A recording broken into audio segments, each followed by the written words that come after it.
সম্মানিত জুমা জামাতের উপস্থিতি, সর্বাগ্রে সেই মহান রব্বুল আলামিনের শুকরিয়া আদায় করি, যাঁর অশেষ অনুগ্রহে সুস্থ শরীরে জুমার সালাতের জন্য মসজিদে উপস্থিত হওয়ার সুযোগ পেয়েছি।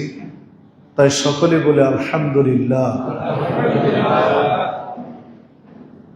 অতঃপর দরুদ এবং সালাম বর্ষিত হোক সৈয়দুল মুরসালিন খাতামুন নবীন রাহমাতুল লিল আলামিন নবী মুহাম্মদ রাসূলুল্লাহ সাল্লাল্লাহু আলাইহি ওয়াসাল্লামের প্রতি।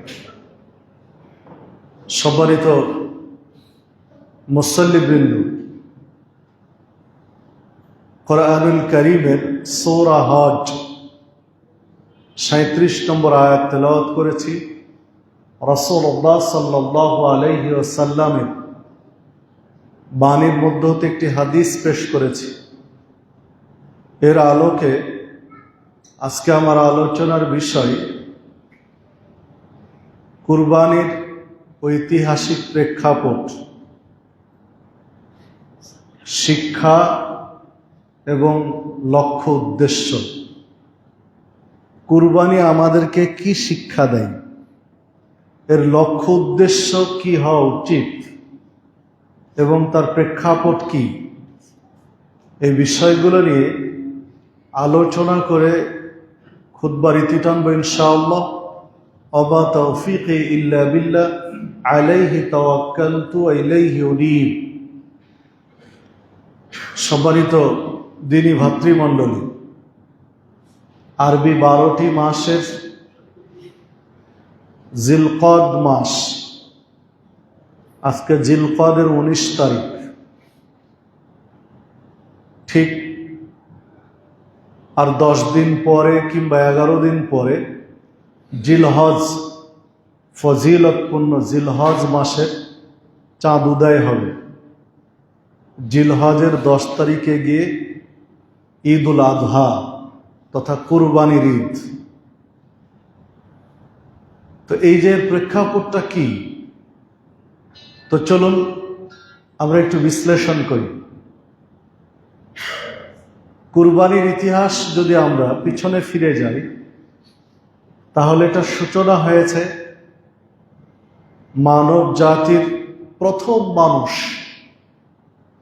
আদম আলাইহিস সালাম তার 2 ছেলে হাবিল এবং কাবিলকে কেন্দ্র করে। হাবিল এবং কাবিলের কুরবানিকে কেন্দ্র করেই মূলত কুরবানির ইতিহাস শুরু, যদিও বা তার প্রেক্ষাপট, তার কাইফিয়াত, পদ্ধতি কিছুটা ভিন্ন ছিল। 2 ভাইয়ের দ্বন্দ্বের নিরসনের জন্য তাদেরকে নির্দেশ দেওয়া হয়েছিল কুরবানি করতে। তো যার কুরবানি কবুল হবে, সমাধান তার পক্ষে, ফায়সালা তার পক্ষে যাবে, এটা ছিল নির্দেশ। তো দেখুন, যেটা তাফসিরে বোঝা যায়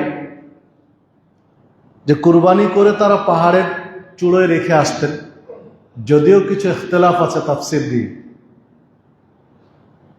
যে পাহাড়ের চূড়ায় রেখে আসতেন, যার কুরবানি কবুল হবে একটা আগুন এসে তারটা জ্বালিয়ে দিয়ে যাবে। তো 2 ভাই কুরবানি করে রেখে আসলো, দেখা গেল হাবিলের কুরবানি কবুল হলো, কাবিলেরটা হলো না। সম্মানিত দিনী ভাতৃমণ্ডলী, তাহলে এখানে একটা বিষয় লক্ষণীয় যে কুরবানিটা কেন? আল্লাহর নৈকট্য লাভের জন্য। 2 ভাই যে কুরবানি করেছিলেন, সেখানেও কিন্তু আল্লাহর নৈকট্য হাসিল করা, আল্লাহর সন্তুষ্টি অর্জন করা লক্ষ্য কিন্তু এটাই ছিল। লক্ষ্য উদ্দেশ্য মূল ছিল যে কুরবানির মাধ্যমে আল্লাহর সন্তুষ্টি অর্জন করা। তা আল্লাহ যার উপরে সন্তুষ্ট তারটা কবুল করতেন, তার একটা দৃশ্যমান ছিল, সেটা যে যারটা কবুল হবে তারটা পুড়িয়ে দেওয়া হবে বা জ্বালিয়ে দেওয়া হবে আগুন দিয়ে। একটা দৃশ্যমান ফলাফল ছিল, কিন্তু উদ্দেশ্য ছিল আল্লাহর সন্তুষ্টি অর্জন। আমরা যে কুরবানি করি জিলহজের 10 তারিখ, এই কুরবানি ইব্রাহিম আলাইহিস সালাম নিজ সন্তান ইসমাইল আলাইহিস সালামকে যে কুরবানি করেছিলেন, ইব্রাহিম আলাইহিস সালামের এই সুন্নাহ মূলত আমরা বাস্তবায়ন করি বর্তমানে। এই কুরবানি 86 বছর বয়সে ইব্রাহিম আলাইহিস সালাম আল্লাহ রাব্বুল আলামিনের কাছে বারংবার প্রার্থনা করেছিলেন, রব্বি হাবলি মিনাস সালিহিন, যে মাবুদ তুমি আমাকে একটা সালেহ সন্তান দাও। 86 বছরের বৃদ্ধ, তাদের ঔরসে কোনো সন্তান নেই, এই বেদনাটা আল্লাহর কাছে প্রকাশ করেছিলেন বারবার। আল্লাহ কবুল করলেন। 86 বছর বয়সে বৃদ্ধ বাবা মার কোল জুড়ে একটা সন্তান দিলেন, যার নাম হচ্ছে ইসমাইল আলাইহিস সালাম। যখন ফালাম্মা বালাগা মাহু সায়া, বালেগ বয়সে উপনীত হলো, মানে কেবল বালেগ হচ্ছে। তাফসিরে ইবনে কাসির, তাফসিরে কুরতুবী সহ একাধিক তাফসিরে গ্রহণযোগ্য তাফসিরগুলোর আলোচনায় তারা বলছেন 13-14 বছর বয়স, এইরকম বয়স হয়েছে। আর বাস্তবে তাই।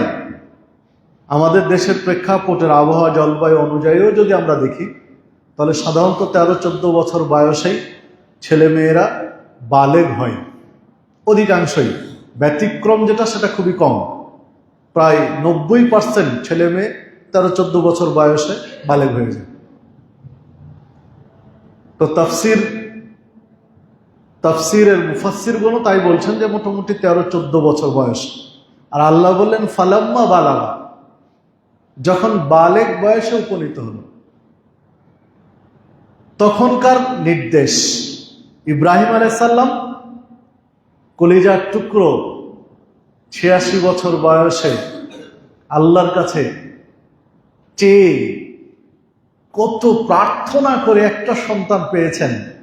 বয়স 13-14 বছর হয়েছে, বাবার সাথে সবকিছু শেয়ার করতে পারে, এখানে ওখানে যেতে পারে।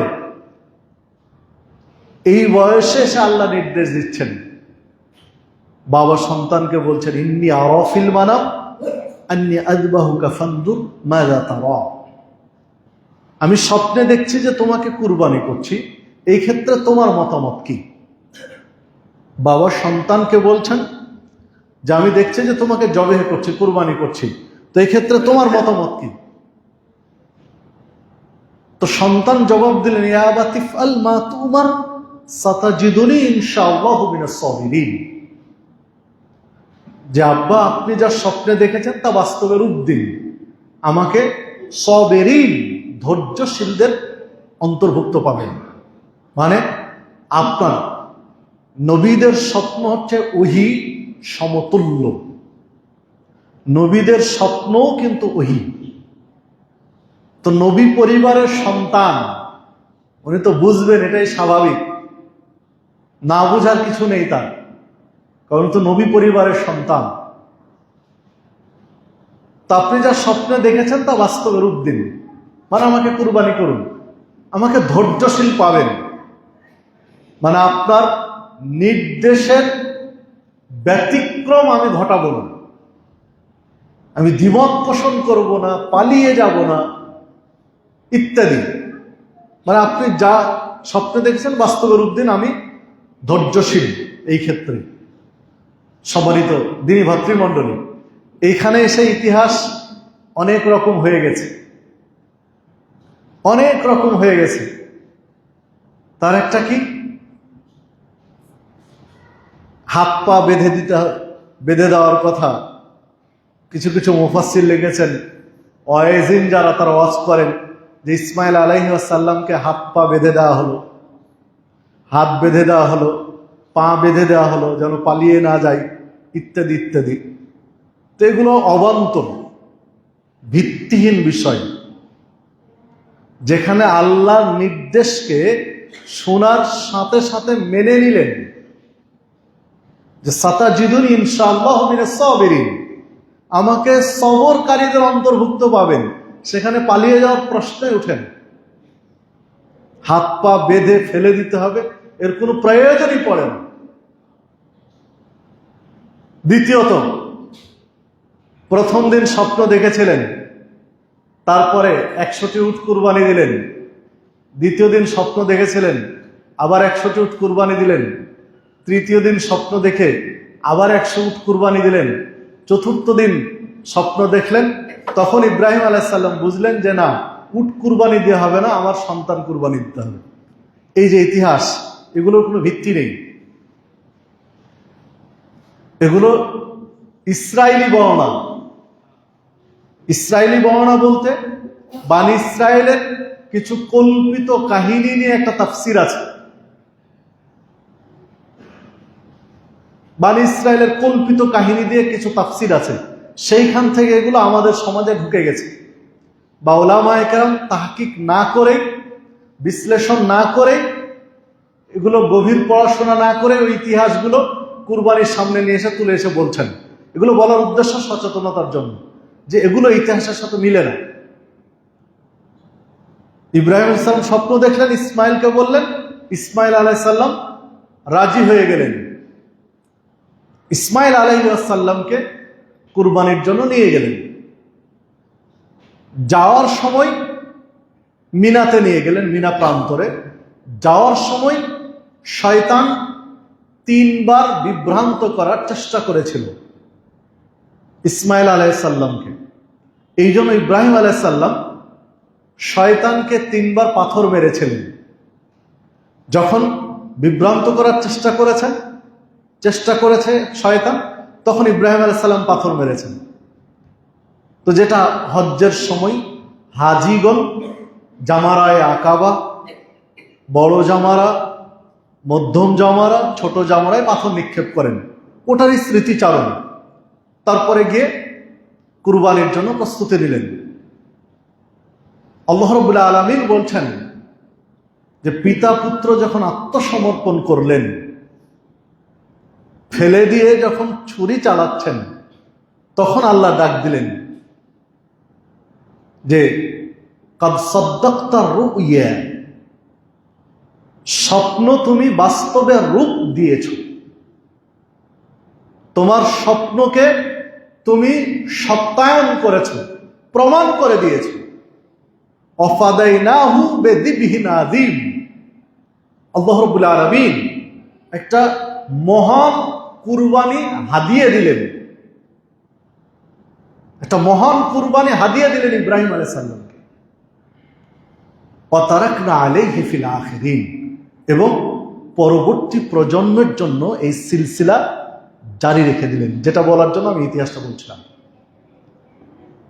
ইসমাইল আলাইহিস সালামকে টেনে নিয়ে হাদিয়ে দিলেন একটা মহান কুরবানি, যিবহিন আযীম, মহান কুরবানি। এটা নিয়ে 2-1 মুফাসসির বলেছেন, বিশেষ করে তাফসিরে কুরতুবিতে, আরো 2-1টি তাফসিরে বলেছেন যে আল্লাহ রাব্বুল আলামিন ইসমাইলের পরিবর্তে যে কুরবানিটা দিয়েছিলেন, ওটা একটা দুম্বা ছিল। এবং এইটা সেই দুম্বা, যেই দুম্বাটা ছিল হাবিলের। হাবিলের যে দুম্বাটি আল্লাহ কবুল করেছিলেন, আদম আলাইহিস সালামের সন্তান, ওই হাবিলের কুরবানিটি আল্লাহ কবুল করেছিলেন, যেটা জান্নাতে রেখেছিলেন। সেইটা আল্লাহ রাব্বুল আলামিন ইসমাইলের পরিবর্তে ইব্রাহিম আলাইহিস সালামের ছুরির নিচে দিয়েছিলেন হাদিয়া স্বরূপ। তাফসীরে কুরতুবিতে আলোচনা নিয়ে এসেছেন। একটা জিনিস মাথায় রাখবেন, একটা উসুল, নীতিমালা, যে তাফসীর চূড়ান্ত মাসালা নয়। তাফসীরের আলোচনা চূড়ান্ত মাসালা নয় যে এটাই ঠিক, বাকি সব ভুল। তাফসীর দিয়ে এটা বলা যাবে না। চূড়ান্ত মাসালা হচ্ছে কোরআন এবং সুন্নাহ, কোরআন মাজিদের আয়াত অথবা হাদিসে নববী, নবীর হাদিস। যেটা আল্লাহ রাসূল সাল্লাল্লাহু আলাইহি ওয়াসাল্লাম বিদায় হজ্জের ভাষণে বলেছিলেন, তারাকতু ফিকুম আমরাইন লান তাদিল্লু মা তামাসসাকতুম বিহিমা কিতাবাল্লাহ ওয়া সুন্নাতা নবিহি। আমি তোমাদের থেকে বিদায় নিচ্ছি, তবে দুইটা জিনিস রেখে যাচ্ছি। চলে যাব তোমাদের রেখে, তবে দুইটা জিনিস তোমাদের মাঝে দিয়ে যাচ্ছি। লান তাদিল্লু মা তামাসসাকতুম, এই দুইটাকে যদি আঁকড়িয়ে ধরতে পারো, মজবুত করে ধরতে পারো, কেউ তোমাদের পথভ্রষ্ট করতে পারবে না। কখনো তোমরা পথভ্রষ্ট হবে না। হক থেকে বাতিল পথে তোমাদের কেউ নিয়ে যেতে পারবে না যদি দুইটি জিনিসকে আঁকড়িয়ে ধরতে পারো। সেটা হচ্ছে কিতাবুল্লাহ, আল্লাহর কিতাব তথা কোরআন মাজিদ, আর দ্বিতীয়টি হচ্ছে সুন্নাতে নবীহি, নবীর সুন্নাহ তথা হাদিস। কোরআন এবং সহিহ হাদিস, এই দুইটি যদি কেউ আঁকড়িয়ে ধরতে পারে, তাহলে ওই লোকটি পথভ্রষ্ট হবে না। যে হাদিস মুয়াত্তা মালিকের মধ্যে রয়েছে এবং গ্রহণীয় সানাদে বর্ণিত হয়েছে। তো কোরআন এবং হাদিস হচ্ছে চূড়ান্ত উৎস দলিলের জন্য। তাফসির এগুলো সহায়ক উৎস, চূড়ান্ত নয়। তাফসির দিয়ে চূড়ান্ত মাসালা সাব্যস্ত হবে না, কিন্তু ওটা সহায়ক, বুঝার ক্ষেত্রে সাপোর্টে ওগুলো পেশ হয়, কিন্তু ওটা চূড়ান্ত নয়। এখানে আরেকটা বিষয় বলে রাখি যে কোরআন এবং সুন্নাহ, কোরআন এবং নবীর সুন্নাহ এটা হচ্ছে চূড়ান্ত উৎস। কোরআন এবং হাদিস এটা হচ্ছে চূড়ান্ত উৎস দলিল গ্রহণের ক্ষেত্রে। তো আমরা তো এখন বলছি যে কোরআন এবং সহিহ হাদিস, তো এইটাকে কিছু মানুষ ফিতনা মনে করছেন। এই সমাজের কিছু মানুষ, এই সমাজের কিছু আলেম, দেশের কিছু আলেম এটাকে মনে করছে এটা একটা ফিতনা যে কোরআন এবং সহিহ হাদিস। সহিহ হাদিস কেন বলতে হবে, এটাকে অনেকে ফিতনা মনে করছেন।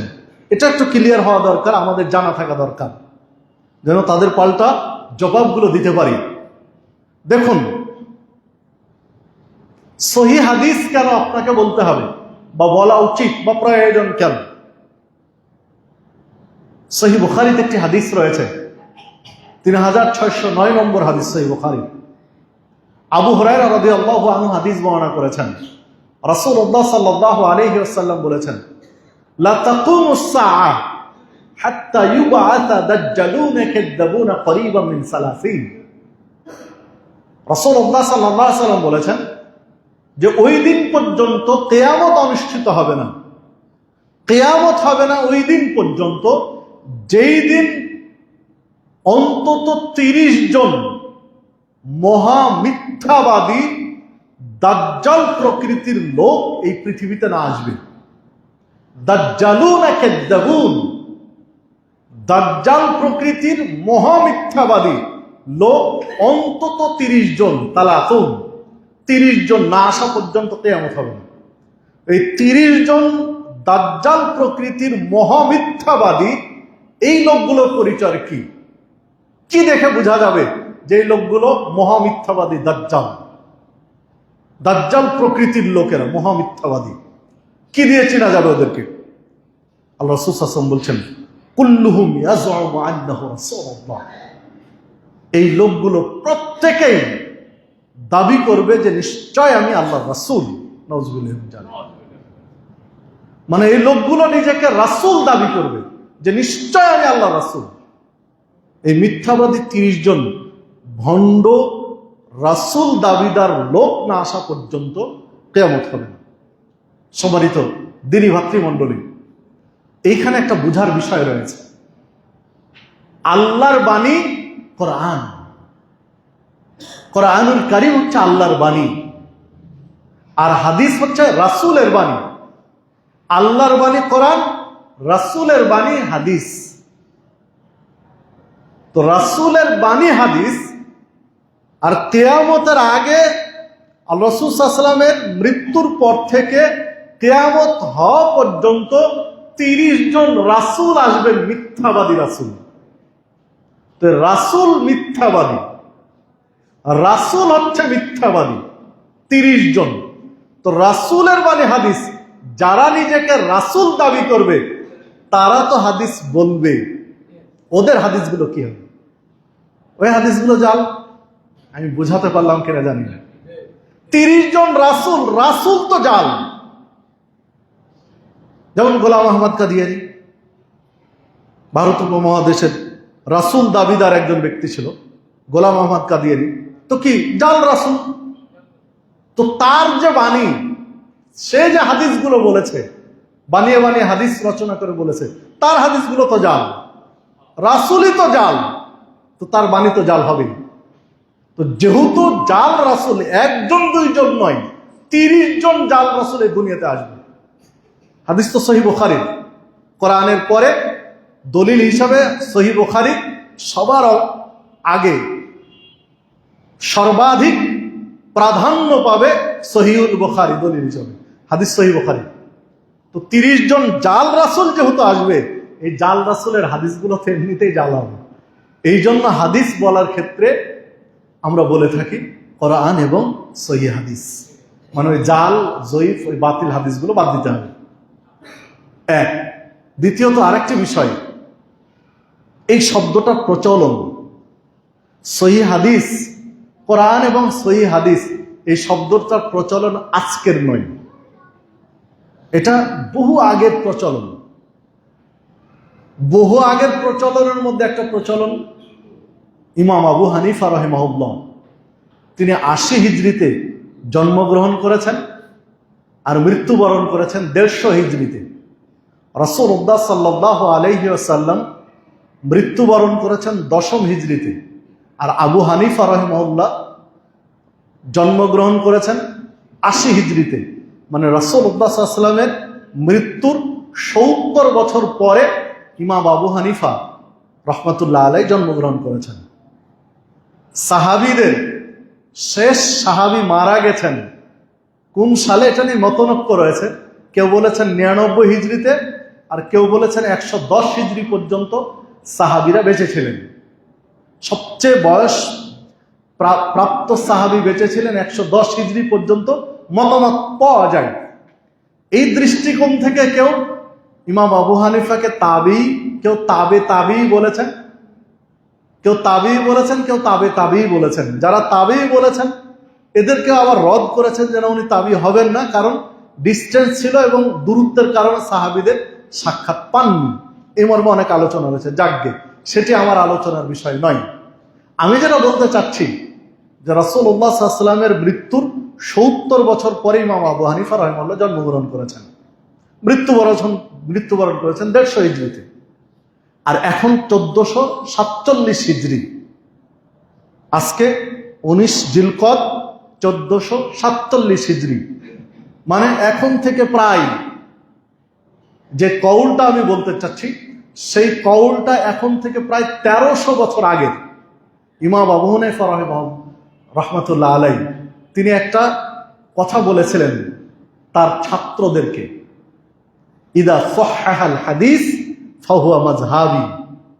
ইদা সাহহাল হাদিস, যখন কোন সহিহ হাদিস পাবে, ফাহুয়া মাজহাবি, তখন মনে রেখে দিও সেটাই আমার মাযহাব।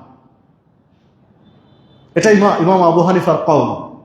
তো সেই যুগে, মানে আল্লাহ রাসূল সাল্লাল্লাহু আলাইহি ওয়াসাল্লামের মৃত্যুর মোটামুটি 100 বছরের মধ্যেই, সেই যুগে ইমাম আবু হানিফা রাহমাতুল্লাহ আলাইহি বলছেন তার ছাত্রদেরকে, ইজা সাহহাল হাদিস ফাহুয়া মাজহাবি, যে কোন সহিহ হাদিস পেলে মনে রেখে দিও ওটাই আমার মাযহাব। তো সহিহ হাদিস শব্দের প্রচলন তো আজকের নয়, এটা তো সেই যুগের ইমাম আবু হানিফাই বলেছেন, সেই যুগে বলেছেন। তাহলে এখন তো এটা নিয়ে বিতর্কের কোনো প্রশ্নই ওঠে না। তারপরেও তো হাদিসের দৃষ্টিতে বোঝা যায় যে হাদিসকে সহিহ জয়ীফ হিসাব করতে হবে। আরো অনেকগুলো বিষয় রয়েছে। তো যাকগে, যে কথা বলছিলাম, কোরআন এবং সহিহ হাদিস দলিল হিসাবে নির্ভরযোগ্য, অগ্রাধিকার পাবে, আর তাফসীরগুলো সাপোর্টে আসবে, দলিলের সমর্থনে পেশ করা যাবে, ওটা চূড়ান্ত নয়। আর যে আলোচনাটা বললাম যে হাবিলের কুরবানি আল্লাহ জান্নাতে রেখে দিয়েছিলেন, সেইটাই ইব্রাহিম আলাইহিস সালামকে হাদিয়ে দিলেন ইসমাইলের পরিবর্তে। ওয়াফাদাইনাহু বিযিবহিন আযীম, মহান কুরবানি হাদিয়ে দিলেন। এই আয়াতের তাফসির করতে গিয়ে তাফসির কুরতুবীতে আলোচনাটা নিয়ে এসেছেন। তো একটু তাফসিরের কথা, আল্লাহু আলাম, আল্লাহ ভালো জানেন। এরপরে আল্লাহ রাব্বুল আলামিন বলছেন ওয়া তারাকনা আলাইহি ফিল আখিরিন। এই ধারাবাহিকতা, সন্তানের পরিবর্তে ইব্রাহিম আলাইহিস সালাম যে ইসমাইলকে কুরবানি করছিলেন তার পরিবর্তে একটা পশু জবাই করলেন, একটা দুম্বা জবাই করলেন। এই সিলসিলাটা আমি পরবর্তীদের জন্য রেখে দিলাম কিয়ামত পর্যন্ত। ওয়া তারাকনা আলাইহি ফিল আখিরিন, পরবর্তীদের জন্য আমি রেখে দিলাম এই ধারাবাহিকতা কিয়ামত পর্যন্ত। এটা আল্লাহ রাব্বুল আলামিন বলছেন। সূরা সফফাতের 99 আয়াতের পর থেকে আলোচনাগুলো রয়েছে। সম্মানিত দিনী ভাতৃমণ্ডলী, তো এই সিলসিলা ইব্রাহিম এবং ইসমাইল আলাইহিস সালামের কুরবানি কেন্দ্রিক এই সিলসিলা আমরা পালন করছি। তো এখানে দুইটা জিনিস, এক, হাবিল এবং কাবিল যে কুরবানি করেছিলেন এটা আল্লাহর নৈকট্য হাসিলের জন্য, আল্লাহর সন্তুষ্টি অর্জনের জন্য। দুই, ইব্রাহিম এবং ইসমাইল আলাইহিস সালাম পিতা পুত্র যে কুরবানিতে গেলেন, পিতা সন্তানকে কুরবানি করতে গেলেন, সেটাও ছিল আল্লাহর নৈকট্য হাসিলের জন্য, আল্লাহর সন্তুষ্টি অর্জনের জন্য। ঠিক আমাদেরকে যে কুরবানি নির্দেশ দেওয়া হয়েছে সেটাও কিন্তু আল্লাহর সন্তুষ্টি অর্জনের জন্য, যেটা আল্লাহ রাব্বুল আলামিন সূরা হজ 37 নম্বর আয়াতে বলেছেন, লা ইয়ানালাল্লাহু লুহুমুহা ওয়ালা দিমাহুহা ওয়ালাকিন ইয়ানালুহু তাকওয়া মিনকুম। আল্লাহ বলছেন যে তোমাদের পশুর গোশত, লুহুম, লাহাম মানে গোশত, লাহামের বহুবচন লুহুম, যে তোমাদের পশুর গোশত, দিমা, দাম, দিমা মানে রক্ত, লুহুমুহা ওয়ালা দিমাউহা, রক্ত আল্লাহর কাছে পৌঁছায় না, গোশত আল্লাহর কাছে পৌঁছায় না। আল্লাহ পশুর গোশতও দেখেন না, রক্তও দেখেন না। তাহলে কি পৌঁছায়, কি দেখেন? লা ইয়ানালাল্লাহু লুহুমুহা ওয়ালা দিমাউহা ওয়ালাকিন ইয়ানালুহু তাকওয়া মিনকুম। আল্লাহর কাছে পৌঁছায় তাকওয়া মিনকুম, তোমাদের তাকওয়া, তোমাদের আল্লাহ ভীরুতা, পরহেজগারিতা। এই তাকওয়াটা আল্লাহ দেখেন, তাকওয়া দেখেন। হাবিল এবং কাবিলের কুরবানি তাকওয়া দেখেছিলেন, আল্লাহর সন্তুষ্টির জন্য, স্রেফ আল্লাহকে খুশি করার জন্য দুই ভাইকে কুরবানি করেছে। এটা আল্লাহ চেয়েছিলেন, দেখেছিলেন। ইব্রাহিম আলাইহিস সালামের হাতে, বাবার হাতে সন্তান জবে হবে, এইটা আল্লাহ চাননি।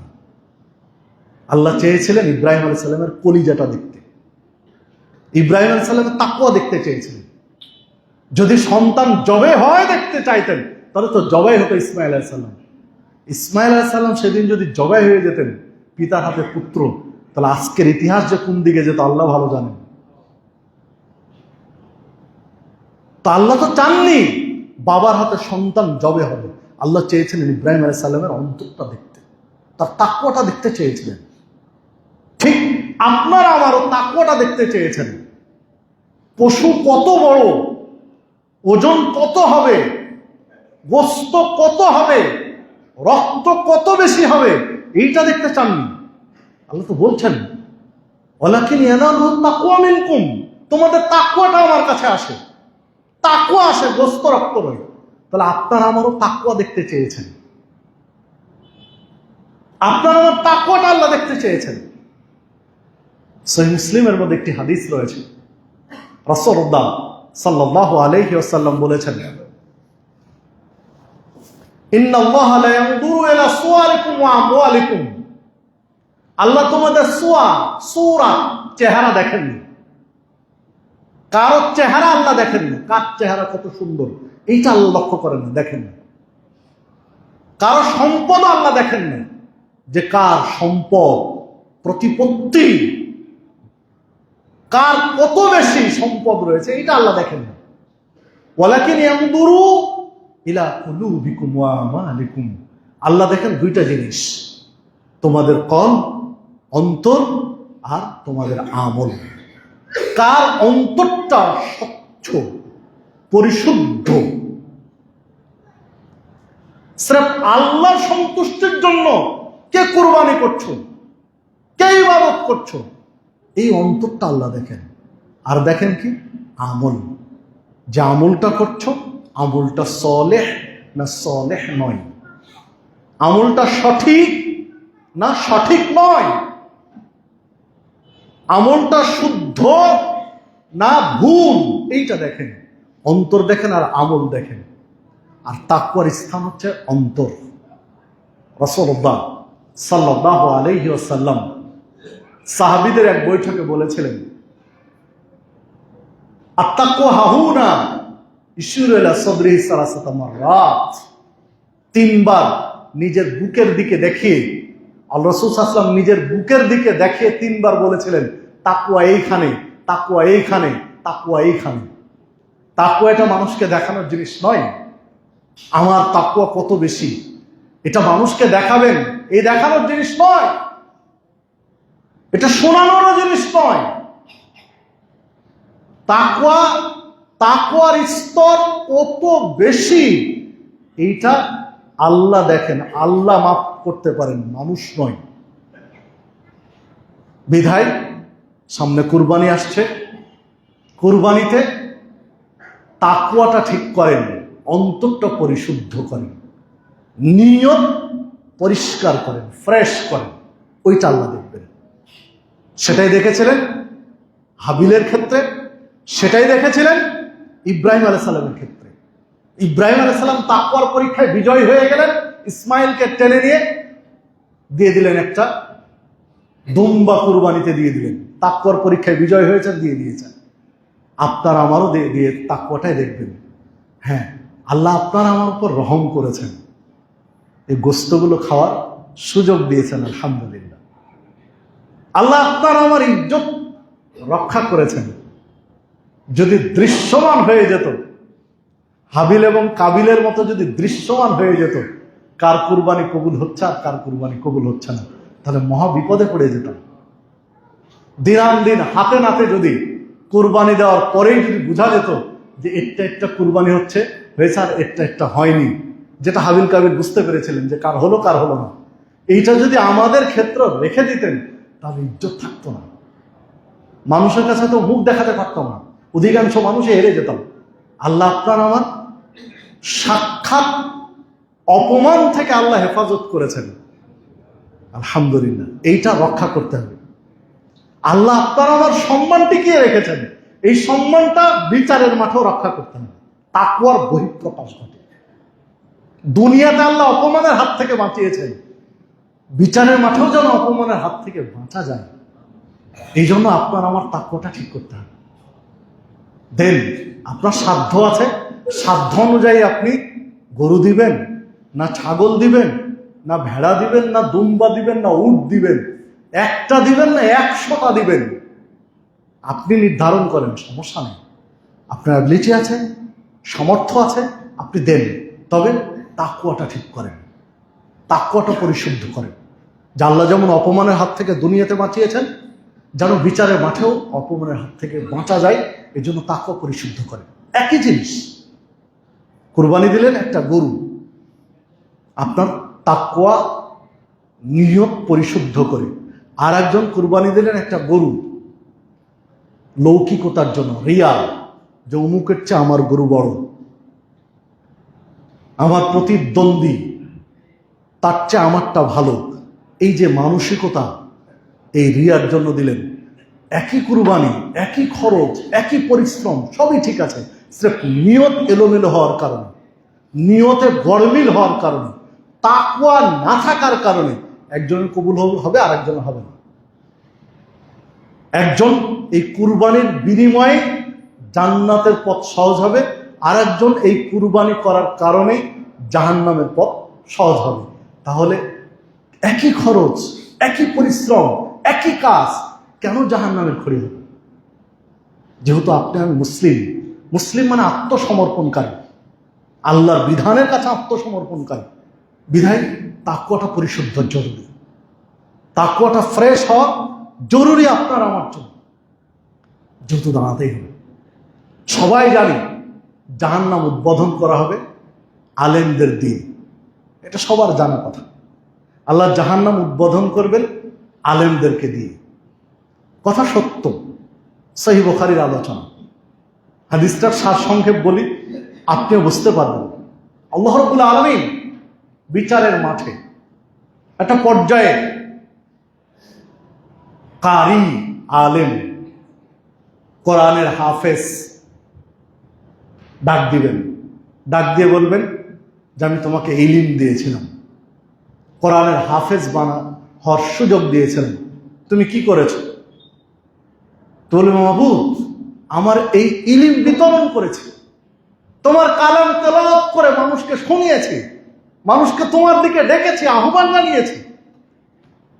আল্লাহ বলবেন যে বান্দা, তুমি মিথ্যা বলছো, তুমি আমার দিন প্রচারের জন্য মানুষকে শুনিয়েছ, উদ্দেশ্য এটা ছিল না।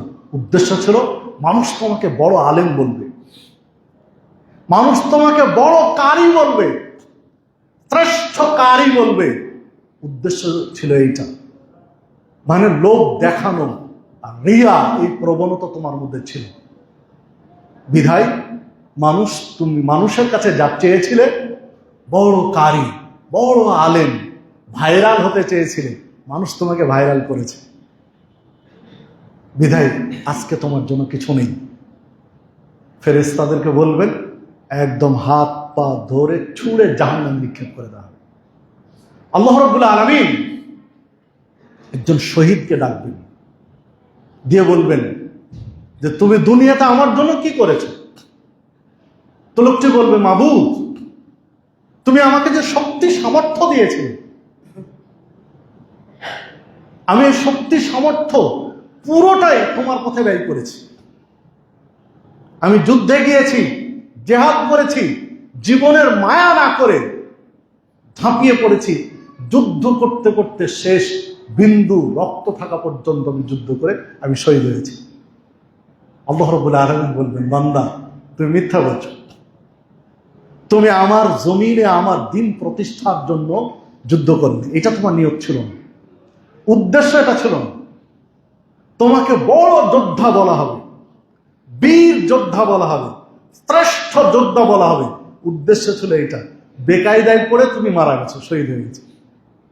বেকায়দায় পড়ে নিয়ন্ত্রণ করতে পারেন, তুমি মারা গেছো, কিন্তু উদ্দেশ্য ছিল মানুষ তোমাকে বীর যোদ্ধা বলবে, বড় যোদ্ধা বলবে, শ্রেষ্ঠ যোদ্ধা বলবে, খেতাব পাওয়া। এই জন্য যুদ্ধ করছিল বীর বিক্রমে। তুমি যা চেয়েছিলে দুনিয়াতে তা পেয়েছো, মানুষ তোমাকে এগুলো দিয়ে দিয়েছে, বীর যোদ্ধা বলেছে, শ্রেষ্ঠ যোদ্ধা মানুষ বলেছে, যা চেয়েছিল পেয়েছে। আজকে কিছু নেই। ফেরেশতাদেরকে বলবেন হাত পা ধরে ছুঁড়ে জাহান্নামে নিক্ষেপ করবে। এইবার একজন দানশীলকে ডাক দিবেন, দানবীরকে ডাক দিবেন, বলবেন, বান্দা, তোমাকে আমি অর্থ সম্পদ দিয়েছিলাম, তোমার প্রতি আমি অনুগ্রহ করেছিলাম, তো এই সম্পদ, এই অনুগ্রহ, আমার এই দয়া তুমি কিভাবে ব্যয় করেছো, খরচ করেছো? মনে রাখবেন, বিচারের মাঠে 5টি প্রশ্নের উত্তর না দেওয়া পর্যন্ত এক ধাপ সামনে কাউকে বাড়তে দেওয়া হবে। যে হাদিস তিরমিজির মধ্যে রয়েছে, 5টির একটি হলো ইনকাম সোর্স, কোন পথে আয় করেছো, আর একটি হলো ব্যয়, কোন পথে ব্যয় করেছো। মানে বিচারের মাঠে আয় এবং ব্যয়, এই দুইটা জিনিস জিজ্ঞাসা করা হবে 5টির একটি। বিধায় সাবধান, আয়ের ইনকাম সোর্স কি এটা মাথায় রেখে সামনের দিনে পাবো না। ব্যয় কোন পথে করছেন? আপনার সম্পদ হয়েছে, আপনি যেখানে খুশি ব্যয় করবেন। আল্লাহ আপনাকে সম্পদ দিয়েছেন, আর মাজার নির্মাণের জন্য আপনার কাছে এসেছে, মাজারে দিয়ে দিবেন টাকা? টাকা আছে আপনি দিয়ে দিবেন? জি না, ইসলাম বলেন। আপনার ব্যয়, ইনকাম, যেমন ইনকাম জিজ্ঞাসা করা হবে, ব্যয়ও জিজ্ঞাসা করো, কোন পথে ব্যয় করেছেন। তো যে কথা বলছিলাম, আল্লাহ রাব্বুল আলামিন ওই বান্দা দানশীলকে বলবেন যে তুমি এই পথে, কোন পথে খরচ করেছিলে, আমি যে তোমাকে দয়া করে টাকা পয়সা দিয়েছিলাম। তো লোকটি বলবে, মাবুদ, এমন কোনো খাত নেই যে খাতে আমি ব্যয় করতে বাকি রেখেছি, বাদ রেখেছি। প্রত্যেকটা খাতে তোমার দয় অনুগ্রহ আমি ব্যয় করেছি। প্রত্যেকটা খাতে যেখানে সুযোগ পেয়েছি সেখানে দান করেছি, বেশি করে দান করার চেষ্টা করেছি। আল্লাহ বলবেন, বান্দা তুমি মিথ্যা বলছো, তুমি আমার সন্তুষ্টির জন্য করনি। কেন করেছো? যে কে বড়, সবচেয়ে বড় দানশীল। বলা হবে আজকের বৈঠকে বা আজকের এই দিনে সবচেয়ে বেশি দান করেছেন অমুক, এলাকার মধ্যে বড় দানশীল, বড় দানবীর। এই দানবীর, দানশীল এই খেতাব পাওয়ার জন্য তুমি ব্যয় করেছিলে। তোমার মনের মধ্যে এইটা ছিল, উদ্দেশ্য ছিল এইটা। বিধায় তোমাকে মানুষ দানবীর বলেছে, দানশীল বলেছে। তুমি দুনিয়াতে তোমার প্রতিদান পেয়েছো, এই বিধায় আখেরাতে তোমার জন্য কিছু নেই, তাকে ছুড়ে জাহান্নামে নিক্ষেপ করা হবে। হাদিস সহিহ বুখারীর। সম্মানিত উপস্থিতি, তাহলে দেখুন যে তিনজন ব্যক্তি, তিনজনের কিন্তু একই রোগ। যে কারি বা আলেম, যে দানশীল, যেই শহীদ, তিনজনের একই রোগ। সেই রোগটা কি? রিয়া, লোক দেখানো। মানুষকে দেখানো, মানুষকে শোনানোর জন্য আমলগুলো করেছিলেন। দান করেছিলেন মানুষের সুদৃষ্টি পাওয়ার জন্য, মানুষের বাহাবা, সুনাম কুড়ানোর জন্য। শহীদ জেহাদও করেছিলেন একই উদ্দেশ্যে। আলেম তার ইলিম বিতরণও করেছিলেন একই উদ্দেশ্যে। মানে রিয়া, লোক দেখানো, মানুষকে শোনানো, মানুষের দৃষ্টি আকর্ষণের জন্য এই কাজগুলো, ইবাদতগুলো করার কারণে তাদেরকে জাহান্নামে যেতে হয়েছে। আজও যদি এসে কুরবানি আমি মানুষকে দেখানোর জন্য করে থাকি, কুরবানি যদি আমি মানুষকে দেখানোর জন্য করে থাকি, শোনানোর জন্য করে থাকি, বাহাবা কুড়ানোর জন্য করে থাকি, মানুষের দৃষ্টি আকর্ষণের জন্য করে থাকি, তাহলে আমার ফলাফল তো তাই হবে। আমার জন্য তো সেই ফলাফলের উপর অপেক্ষা করছে। সম্মানিত উপস্থিতি, তাহলে মাইন্ড সেট আপটা চেঞ্জ করেন। একই কাজ, একই ইবাদত, একই পরিশ্রম, একই খরচ, সির্ফ মাইন্ড সেট আপ, মনোজগতের পরিবর্তন আনতে হবে আপনাকে আমাকে। যেটা আল কুরবান মা ইউতাকাররাবু বিহি ইলাল্লাহ সুবহানাহু ওয়া তাআলা। কুরবানি হচ্ছে সির্ফ আল্লাহর সন্তুষ্টির জন্য। আল্লাহর সন্তুষ্টির জন্য কুরবানি হবে, অন্য কোনো কারণ নয়, অন্য কোনো উদ্দেশ্য নয়। এই ডিজিটাল যুগে এসে কত ডিজিটাল পদ্ধতির কুরবানি সিস্টেম চালু হচ্ছে। গরু কিনতে যাচ্ছে ফিতা নিয়ে, ফিতা দিয়ে মেপে, দৈর্ঘ্য প্রস্থ মেপে, কত কেজি হবে, এই দামে নিলে লস হবে না লাভ হবে, ঠকবো না জিতবো, ফিতা নিয়ে যাচ্ছে কুরবানি কিনতে। আশ্চর্য! ডিজিটাল যুগে ইমানও ডিজিটাল করবেন, ফলাফল ডিজিটালি পাবেন। ডিজিটাল যুগ, ডিজিটাল ইমান, প্রতিদানও কিন্তু ডিজিটালি পাবেন। আপনি এত পরিমাপ করতে কেন গেলেন? আরো কি সিস্টেম? সরাসরি পাল্লায় উঠিয়ে দিয়ে ওজন করে, যে একটা গরুর মধ্যে বর্জ্য, হাড্ডি, চামড়া এত কেজি হতে পারে, ওজন করে সরাসরি গরু বিক্রি, ওজনে বিক্রি। এত মাপ যোগ, তাহলে উদ্দেশ্য কি? লিল্লাহ, আল্লাহর উদ্দেশ্য, না গোস্ত কমে যাচ্ছে টাকা দিয়ে কিনা? এত টাকা দিয়ে কিনছি, গোস্ত তো 700 টাকা কেজির মধ্যে আসার কথা, তো 700 টাকার কেজি আসছে না, তাহলে এটা নেওয়া যাবে না। তাহলে গোস্ত খাওয়াটাই তো মূল হয়ে গেছে এখানে, আল্লাহ সন্তুষ্টি তো মূল হয়নি। আপনি চোখে দেখে হিসাব নিকাশ করেন, কিন্তু নিয়তটা যেন ঠিক থাকে। গোস্ত খাওয়া যেন মূল লক্ষ্য না, গোস্ত খাওয়া যেন মূল উদ্দেশ্য না হয়। আল্লাহ এটা সুযোগ দিয়েছেন, আলহামদুলিল্লাহ, খান। কুলু আতইমু ফাকুলু মিনহা আতইমুল কানিয়াল মুতাররা ফাকুলু মিনহা আতইমুল বাইসাল ফাকির কুলু আতইমু ওয়াহবিসু কুলু আতইমু ওয়াদাখিরু। আগের দুইটা আয়াত, পরের দুইটা হাদিস একই। কোরআন এবং হাদিসের পরিভাষাগুলো একই। খাও, খাওয়াও, জমা রাখো। খাও, যে চায় তাকে দাও, যে চায় না তাকেও দাও। এটা আল্লাহর বাণী। কুলু ফাকুলু মিনহা, নিজে খাও, ওয়াতইমু, মানুষকে খাওয়া। ফাকুলু মিনহা ওয়াতইমুল কারি ওয়াল মুতাররা, যে চায় তাকে দাও, যে চায় না তাকেও দাও। আত্মীয় স্বজন, পাড়া প্রতিবেশী, গরিব, অসহায়, দুস্থ দিয়ে আপনি খান, সমস্যা নেই, কিন্তু গোস্তটাই যেন লক্ষ্য না হয়। খাওয়ার সুযোগ দিয়েছেন, দিয়ে খেয়ে খান, অসুবিধা নেই। অন্তরটা পরিষ্কার রাখেন, স্রেফ আল্লাহর জন্য যেন কুরবানি হয়। কারণ এই কুরবানি যেন আপনার আমার জন্য কাল হয়ে না দাঁড়ায়। এই কুরবানি যেন আপনার আমার জন্য জাহান্নামের কারণ হয়ে না দাঁড়ায়। যেমন জেহাদটাই ওই লোকের জাহান্নামে যাওয়ার কারণ হয়ে দাঁড়িয়েছে, দানটাই ওই লোকের জাহান্নামে যাওয়ার কারণ হয়ে দাঁড়িয়েছে, কোরআন সুন্নাহর ইলম অর্জন করে বিতরণ করাটাই ওই লোকের কাল হয়ে দাঁড়িয়েছে। কেন? এখানে উদ্দেশ্য ছিল রিয়া, মানুষকে দেখানো, লৌকিকতা। তো কুরবানি যেন লৌকিকতার জন্য না হয়, আমি এইটা বোঝাতে চাচ্ছি যে অন্তরটা ফ্রেশ করেন, পরিশুদ্ধ করেন, তাকওয়ার বহিঃপ্রকাশ ঘটান ইবাদতে। শুধু কুরবানি নয়, প্রত্যেকটা ইবাদতে আল্লাহর সন্তুষ্টির জন্য, আল্লাহর সন্তুষ্টির জন্য ইবাদত করুন, আল্লাহর সন্তুষ্টির জন্য কুরবানি করুন।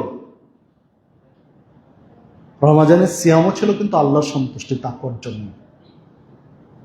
ইয়া আইয়ুহাল্লাযীনা আমানু কুতিবা আলাইকুমুস সিয়াম কামা কুতিবা আলাল্লাযীনা মিন ক্বাবলিকুম লাআল্লাকুম তাত্তাকুন। ঈমানদারগণ, তোমাদের উপরে সিয়াম ফরজ করা হয়েছে। কেন? লাআল্লাকুম তাত্তাকুন, যেন তোমরা তাকওয়াশীল হতে পারো, তাকওয়া অর্জন করতে পারো, এই জন্য সিয়াম। কুরবানির গোশত, রক্ত এগুলো আল্লাহ দেখেন না, দেখেন তোমাদের তাকওয়া।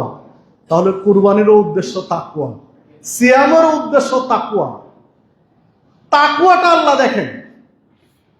সম্মানিত দিনী ভাতৃমণ্ডলী, আসুন আমরা তাকওয়া বৃদ্ধি করি। তাকওয়া এমন একটা জিনিস, যদি তাকওয়া মানুষের অন্তরে প্রবেশ করানো যায়, বাংলাদেশে শতকরা 89, 90 বা কিছু কম বেশি % মুসলিম। যদি 90% মুসলিম হয়, তো বাংলাদেশে এই এত চিন্তা না করে মানুষকে তাকওয়ার চর্চা, তাকওয়ার বয়ান, তাকওয়ার বিশ্লেষণ, তাকওয়ার প্রভাব, তাকওয়ার সুফল, তাকওয়া না থাকার কুফল, এই আলোচনাগুলো বেশি করা দরকার। সরকারের উচিত এটা করা, তাহলে পরিবেশ চেঞ্জ হয়ে যাবে। নবী মুহাম্মদ সাল্লাল্লাহু আলাইহি ওয়াসাল্লাম কি করেছিলেন? আল্লাহ রাব্বুল আলামিন এমন একটা যুগে পাঠিয়েছিলেন তাকে, যে যুগটা জাহেলি যুগ। জাহেলি যুগের চেয়ে তো বাংলাদেশ খারাপ নয়, জাহেলি যুগের চেয়েও তো নিচে যায়নি বাংলাদেশ। তাদের তো অবস্থা আরো করুণ ছিল। সময় নিয়েছিলেন কয় বছর? মাত্র 23 বছর। 23 বছরে কোরআন এবং সুন্নাহর বিচার বিশ্লেষণ, তাকওয়ার চর্চা, সাহাবীদের অন্তরে তাকওয়ার বীজ বপন করেছিলেন।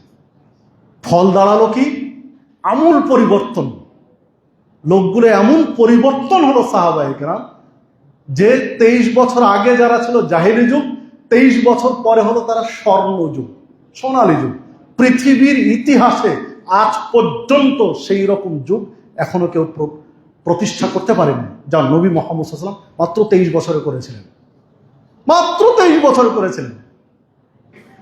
ওমর ফারুক রাদিয়াল্লাহু আনহু তার খেলাফত কালে, তিনি যখন খলিফা, যাকাতের চালের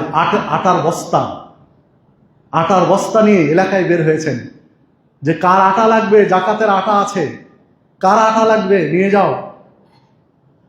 পাড়ায় পাড়ায় ঘুরছেন, কাউকে জিজ্ঞাসা করছেন, বাড়িতে নখ দিয়ে জিজ্ঞাসা করছেন।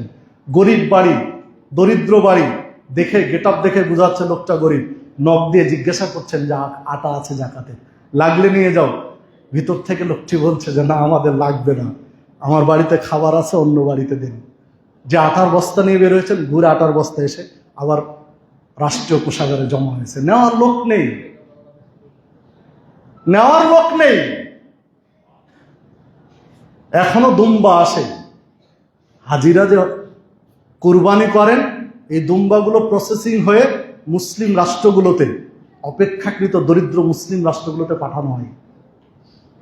কিন্তু ওই ভাগকে আপনারা পান? সাধারণ মানুষ, গরিবের কাছে কে আসে? যারা দায়িত্বশীল, ইল্লা মাশাআল্লাহ, ব্যতিক্রম কিছু আছে, তারাই শেষ।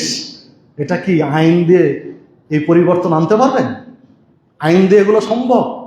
এগুলো মনোজগতের পরিবর্তন আনা দরকার। এটাই করেছিলেন নবী মুহাম্মদ সাল্লাল্লাহু আলাইহি ওয়াসাল্লাম, এটাই করেছিলেন। একটা খেজুর হাতে নিয়েছেন, খাবেন, হাতে নিয়ে খাওয়ার আগ দিয়ে আল্লাহ রাসূল সাল্লাল্লাহু আলাইহি ওয়াসাল্লাম বলছেন যে আমার এই সন্দেহ যদি না হতো যে এটা জাকাতের খেজুর, তাহলে আমি খেতাম, পেটে ক্ষুধা আছে, কিন্তু মনে হচ্ছে এটা জাকাতের। মানে এমন এরিয়াতে খেজুরটা পেয়েছেন যেখানে জাকাতের মাল একটু পরে রাখা আছে, একটু পরে জাকাতের খেজুর স্তূপ করে রাখা আছে, তার একটু পরে খেজুরটা পড়েছিল, নিয়ে বলছেন যে আমার ক্ষুধা আছে, যদি সন্দেহ না হতো এটা জাকাতের, তাহলে আমি এই খেজুরটা খেতাম। তিনি হচ্ছেন রাষ্ট্রনায়ক নবী মুহাম্মদ সাল্লাল্লাহু আলাইহি ওয়াসাল্লাম। রেখে দিলেন স্তূপের মধ্যে। নাতি হাসান এবং হুসাইন রাদিয়াল্লাহু আনহুমা, ছোট বাচ্চা, অবুঝ শিশু, খেজুর নিয়ে মুখে দিয়ে দিয়েছে। জাকাতের খেজুর স্তূপ করা ছিল, একটা নিয়ে, ছোট মানুষ বুঝেন না, মুখে দিয়ে দিয়েছেন। সাথে সাথে নানা নবী মুহাম্মদ সাল্লাল্লাহু আলাইহি ওয়াসাল্লাম বলছেন, খ খ, নানা ফেলো ফেলো, কি দিয়েছো মুখে? এটা তো জাকাতের, জানো না যে আমরা জাকাত খাওয়া যাবে না, জাকাতের সম্পদ আমাদের খাওয়া যাবে না, নানা জানো না এটা, ফেলো। মুখ থেকে বের করে ফেলিয়ে দিলেন। সম্মানিত উপস্থিতি, দায়িত্বশীল যদি এই মানসিকতা নিয়ে গড়ে ওঠে, তো বাংলাদেশকে পরিবর্তন করতে কয়দিন সময় লাগবে? কিন্তু এই মনোজগৎ পরিবর্তন করতে হবে। আমরা তো মুসলিম, আমরা তো অধিকাংশ মুসলিম, যারা রাষ্ট্র চালাচ্ছেন, যারা দায়িত্বশীল, তৃণমূল পর্যায় থেকে সর্বোচ্চ পর্যন্ত, দু চারজন বাদ দিয়ে তো সবাই মুসলিম। আমাদের তো তাকওয়ার চর্চা দরকার। তাকওয়া ভিতরে আসলে এমনি চেঞ্জ হয়ে যাবে, এত প্রশাসন লাগবে না, এত কিছু লাগবে না, যেটা নবী মুহাম্মদ সাল্লাল্লাহু আলাইহি ওয়াসাল্লাম প্রতিষ্ঠা করে দেখিয়েছেন। আমরা মডেল হিসাবে তাকে না ধরে উমুক তুমুক ওই রাষ্ট্র, কোন রাষ্ট্রকে ডেভেলপ করেছে, কোথায় আমেরিকা, কোথায় ফ্রান্স, কোথায় ব্রিটেন, কোথায় জাপান, কোথায় কোথায় আমরা খুঁজে বেড়াচ্ছি মডেল। নিজেদের সম্পদ, নিজেদের আদর্শ নিজেরা গ্রহণ করতে না পেরে কোথায় ইহুদি খ্রিস্টানের কাছে আদর্শ খুঁজতে যাচ্ছি যে তাদের মতো আমরা মডেল রাষ্ট্র করব। কি ফল দাঁড়িয়েছে? স্বাধীনতার প্রায় 50 বছরে কতটুকু লাভবান হতে পেরেছে? কতটুকু ডেভেলপ হয়েছে আপনার আমার? ডেভেলপ হতে হলে আইডল হিসাবে নবী মুহাম্মদ সাল্লাল্লাহু আলাইহি ওয়াসাল্লামকে সামনে রাখতে হবে, আইডল হিসাবে রাখতে হবে মদিনাকে। এখন আমরা মদিনা বিদ্বেষী, সুযোগ পেলেই মদিনাকে তুলে ধুনা করে ধুয়ে দিব। মনে রাখবেন, ইসলাম মদিনা থেকে বের হয়েছে। সরাসরি আল্লাহ রাসূল সাল্লাল্লাহু আলাইহি ওয়াসাল্লাম বলছেন, ইসলাম মদিনা থেকে পৃথিবীতে ছড়িয়ে পড়বে। সারা পৃথিবী চষে যখন কোথাও আশ্রয় পাবে না, তখন আবার ইসলামটা এসে মদিনাতে আশ্রয় নেবে। আর আপনি মদিনার বিরোধিতা করেন? হ্যাঁ, মদিনার যারা দায়িত্বশীল তাদের পদস্খলন হতে পারে, তারা ফেরেশতা নয়, তারা মানুষ, তাদেরও পদস্খলন ঘটতে পারে। তাই বলে আপনি আল্লাহ রাসূল সাল্লাল্লাহু আলাইহি ওয়াসাল্লামের ভবিষ্যৎবাণীগুলোর অস্বীকার করবেন, তাদেরকে ইগনোর করবেন? একটু চিন্তা ভাবনা করা দরকার। আসুন, সামনে কুরবানি আসছে। কুরবানির যে শিক্ষা, কুরবানির যে উদ্দেশ্য, এটা আমরা আমাদের হৃদয়ে লালন করি। কুরবানি কেনা থেকে শুরু করে কুরবানি দেওয়া পর্যন্ত বিতরণ সবকিছুই তাকওয়ার বহিঃপ্রকাশ ঘটায়, আল্লাহর সন্তুষ্টির জন্য করে, স্রেফ আল্লাহকে খুশি করার জন্য, অন্য কোনো উদ্দেশ্য নেই। আল্লাহ খাওয়ার সুযোগ দিয়েছেন, খাবেন, সমস্যা নেই। পরিবার নিয়ে খান, বিতরণ করেন, রাখেন, সমস্যা নেই। আল্লাহ রাসূল সাল্লাল্লাহু আলাইহি ওয়াসাল্লাম শুধু 1 বছর বলেছিলেন, 1 বছর দুর্ভিক্ষ ছিল, বহু সাহাবী কুরবানি দিতে পারেননি। তো একটা বছরই বলেছিলেন যে তোমরা 3 দিন খাওয়া যাবে এই পরিমাণ গোস্ত রেখে বাকি সব বিতরণ করে দাও। 3 দিনের বেশি গোস্ত যেন কারো বাড়িতে না থাকে, 3 দিন খেতে পারবে ওই পরিমাণ রেখে সব বিতরণ করে দাও। এটা 1 বছর বলেছিলেন। পরের বছর এসে বললেন, কুলু ওয়াতইমু ওয়াদখিলু, খাওয়াও, জমা রাখো। তো জমা রাখতে বলেছেন, সমস্যা নেই। যদি এখনো বড় ধরনের দুর্ভিক্ষ দেশে চলে আসে, মহামারী বা বন্যা বা খরা বা এমন কোনো দুর্যোগ, যে দুর্যোগের কারণে অধিকাংশ মানুষই কুরবানি দিতে পারেনি, 70% মানুষই কুরবানি দিতে পারেনি, তখন ওই বিধান আবার ফিরে আসতে হবে ওই বছরের জন্য। 3 দিন পরিমাণ রেখে বাকি সব বিতরণ করতে হবে। যেহেতু দুর্যোগ নেই, সমস্যা নেই, বিধায় আপনি খান, মানুষকে খাওয়িয়ে প্রয়োজন মতো রেখে খান। আপনি পরের কুরবানির ঈদ পর্যন্ত খান, অসুবিধা নেই, কিন্তু মানুষকে খাইয়ে। এমন নয় যে গরু জবাই করে পুরোটা ডিপ ফ্রিজ লোড করে রেখে দিলেন নাম কস্তে কিছু দিয়ে, জি না, একটা পরিমাণ দিয়েন যেন তাকওয়ার বহিঃপ্রকাশ ঘটে। আল্লাহ রাব্বুল আলামিন আমাদের সকলকে হকটা বোঝার তৌফিক দান করুন এবং মেনে নেওয়ার মতো মেজাজ দান করুন। আল্লাহ রাব্বুল আলামিন আমাদেরকে তাকওয়াশীল বান্দাদের, সালেহ বান্দাদের অন্তর্ভুক্ত করুন। আমিন। আকুলু ক্বালি হাযা ওয়া আস্তাগফিরুল্লাহ লাকুম।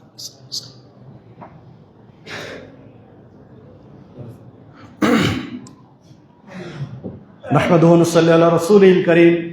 أعوذ بالله من الشيطان الرجيم. ما كان محمد أبا أحد من رجالكم ولكن رسول الله وخاتم النبيين وكان الله بكل شيء عليما. إن الله وملائكته يصلون على النبي يا أيها الذين آمنوا صلوا عليه وسلموا تسليما. اللهم صل على محمد وعلى آل محمد كما صليت على إبراهيم وعلى آل إبراهيم إنك حميد مجيد. اللهم بارك على محمد وعلى آل محمد كما باركت على إبراهيم وعلى آل إبراهيم إنك حميد مجيد. اللهم انصر من نصر دين محمد صلى الله عليه وسلم وجعلنا منهم، واخذل من خذل دين محمد صلى الله عليه وسلم ولا تجعلنا منهم. اللهم انصر